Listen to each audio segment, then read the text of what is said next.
The Obsession Podcast with Mike Stadler and Carl Bethke. Thanks everybody for subscribing and tuning in.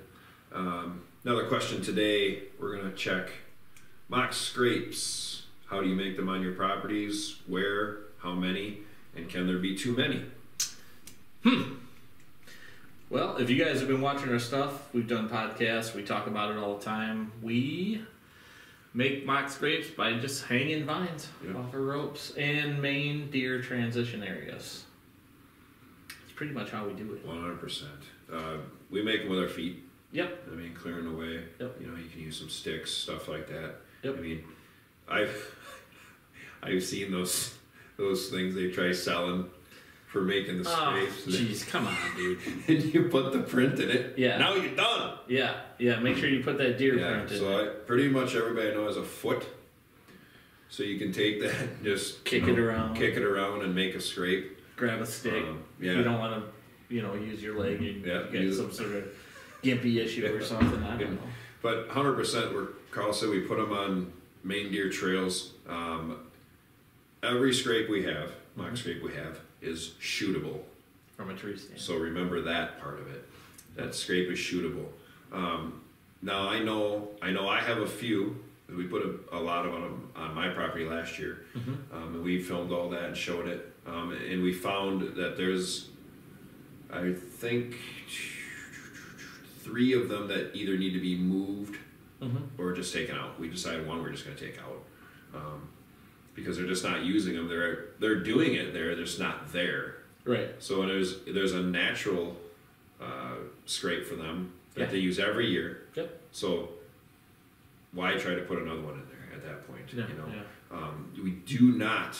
Neither one of us will ever say put scent on that. No. Ever. Hey, don't get me wrong. Years back, I've talked about when we did the scent podcast. I did the dripper thing. But we're smarter now, right? We're a lot smarter now. Sure. Yeah. And better looking. That's true.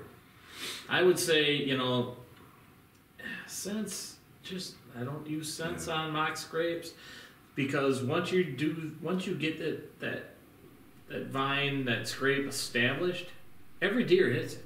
Does, fawns, bucks, all of them, all age groups. And you're basically giving them, you're enhancing their social structure. But you're allowing yourself a spot to hunt. Right. And I'm not saying you only hunt over scrapes. You can use scrapes and hunt between them, transition-wise. But I don't hang a mock vine or a mock scrape with a vine unless I have, number one, there'll be a camera on it. And number 2 is, like you said earlier, it's shootable. Correct. 100%. That's why it's there. I think we put 6 of them in on my property last year. I think some of those we're going to move. Some we're going to add some other ones. Yep. I don't think you can have too many. Yeah, well, you don't to want a point. You don't want 100 of them. Yeah. Let's just say, you don't. Basically, what you want to do with a scrape setup is help control line of movement for whitetails. You're trying to direct them. Again, this goes back to, a podcast a long time back where we said how we try to direct our deer the way that we want them to go. Correct. And you can do that with that scrape, that mock scrape, because the deer's going to leave scent on it. Every deer that walks by that thing is going to use it. 100%. And we've shown this. We have videos of it, live camera running. Yep. And you can see the deer, the bigger, especially the bucks that have used it already, will walk right by that, smell it, and then walk around it. Oh, yeah. They've already marked that. Yeah. And they're going to come back to it. They know that. Yeah. So that's, yes. we like them. It's a good way to also get your numbers. Correct. Your deer numbers. For inventory. Yeah. We use the mock scrapes early for inventory. And we really use them a lot mid-October for inventory in our bucks. And that's a big thing. Mike's fortunate enough here, he can use cell cams, so he gets active information constantly. At my place, I'm down in the valley, and I can't use cell cams.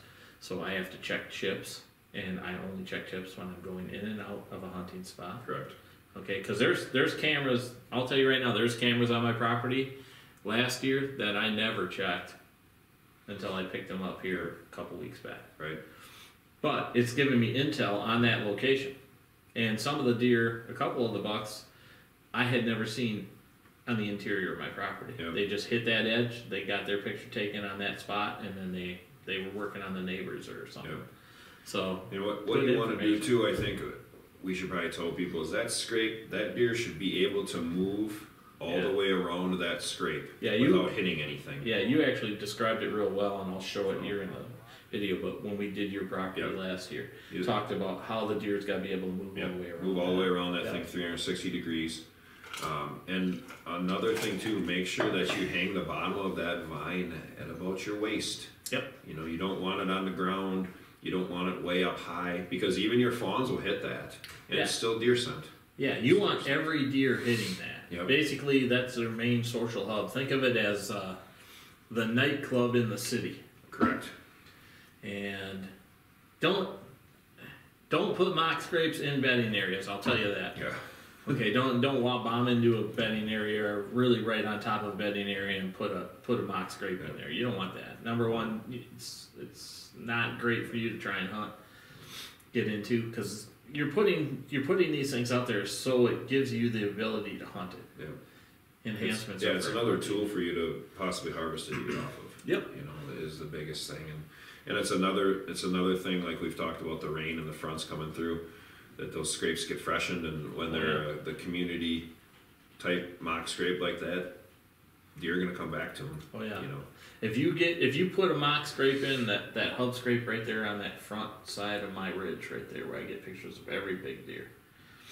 That's a community scrape right there. Yep. What I put in there was 2 feet around with the one vine. And the only reason the vine's there is I actually ran a yellow piece of nylon rope from tree to tree, and then it hangs down right there on that old logging road. Yep. Every deer on my property hits that thing. Yep.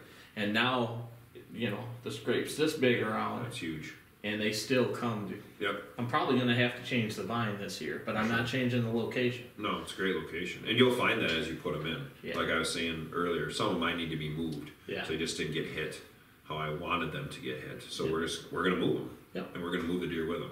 Yep. And the other part about that is moving that vine. So we're taking them, because Mike did have some deer hit it. Mm-hmm.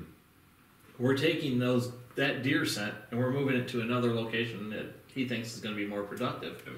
So that deer scent's still on that vine. That's another reason for him to come in and hit that immediately. And it's funny too because I watched one of my cameras were still running late, December, January, deer hitting those vines. Oh yeah. Still, walking through. Yeah. So they hit them all the time. Yeah. And the other part about the vines too, year round, is they'll use the vine. They won't scrape on the ground or anything like that. They might pee there too, but not all that often. Now, as it gets closer to the rut, obviously, everybody's putting their scent down in there. But the vines and stuff are for preorbital gland use, and obviously the scrape is for the tarsal gland use, or does just leaving their scent. So big major hub for them to communicate with each other about who's where and what's going on. Right, for sure. So, that makes it pretty easy about mock scrapes. How do we make them? We use vines with ropes. But remember, whenever you're doing it, you want to set it up in an area the deer are already using. So I'll find one of their main trails and put it up there. Pick my tree location first. Right. And then I'm going to do that. For sure. And then scrape it out just like Mike said. And then you want the deer to be able to swing their butt 360 degrees all the way around that thing. Right. Big thing. 100%. Yeah. And then I guess I probably don't have much more input about that. No. That was pretty simple. Just keep them contained to, where deer are going to move. Yep. Keep them out of the bedding areas. And they will work for you. 100%. So hopefully you guys got the information on that. Hopefully it answered your question. We appreciate you guys' support. Thanks for watching The Obsession. Check us out here at YouTube at RushOutdoorswi. You can also see us on RSS feed under The Obsession and Spotify under The Obsession for the podcast. Thanks for listening. We'll get with you guys next week. Thank you.